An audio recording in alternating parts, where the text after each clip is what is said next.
Welcome to Colours of Life Art Studio. இந்த ட்ராயிங்கில் பார்த்தீங்கன்னா ஒரு பச்சை கிளி வந்துட்டு எப்படி ரியலிஸ்டிக்காக கலர் பண்ணுறதுன்றதான வீடியோ தான் இது.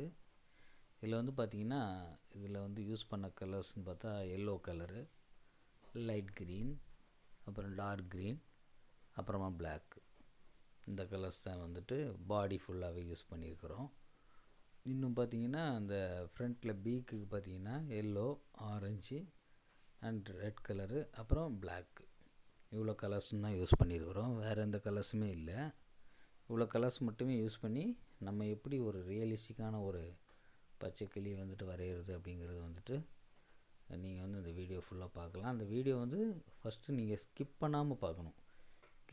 ஸ்கிப் பண்ணி பார்த்தீங்கன்னா அந்த கலர்ஸ் நம்ம என்னென்ன கலர்ஸ் யூஸ் பண்ணுறோன்னு தெரியாது. அது எப்படி அந்த டெக்னிக்லாம் உங்களுக்கு தெரியாமல் போயிடும்.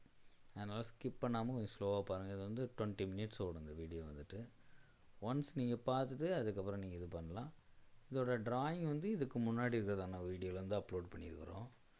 உங்களுக்கு ட்ராயிங் பண்ணணுன்னா நீங்கள் அந்த வீடியோ நம்மளோட சேனல் வந்து Colours of Life Art Studios சேனலுக்குள்ளே போயிட்டு பார்த்தீங்கன்னா ஹவு டு ட்ரா parrot அப்படின்னு போட்டிங்கன்னா அதில் வரும். அதில் வந்து நீங்கள் பார்த்து இதை வரைஞ்சிக்கலாம். அதுக்கப்புறம் கலர் பண்ணுறதுக்கு இந்த வீடியோ நீங்கள் யூஸ் பண்ணி கலர் பண்ணலாம். நம்மளோட சேனலில் இது வரைக்கும் சப்ஸ்கிரைப் பண்ணாதவங்க சப்ஸ்கிரைப் பண்ணி சப்போர்ட் பண்ணுங்கள்.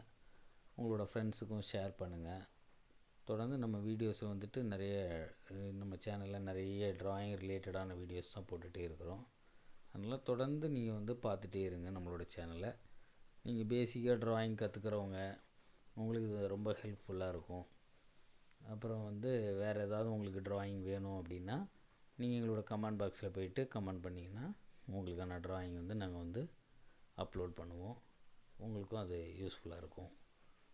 தொடர்ந்து நம்ம சேனல் பாருங்கள், சப்ஸ்கிரைப் பண்ணுங்கள், சப்போர்ட் பண்ணுங்கள். தேங்க்யூ.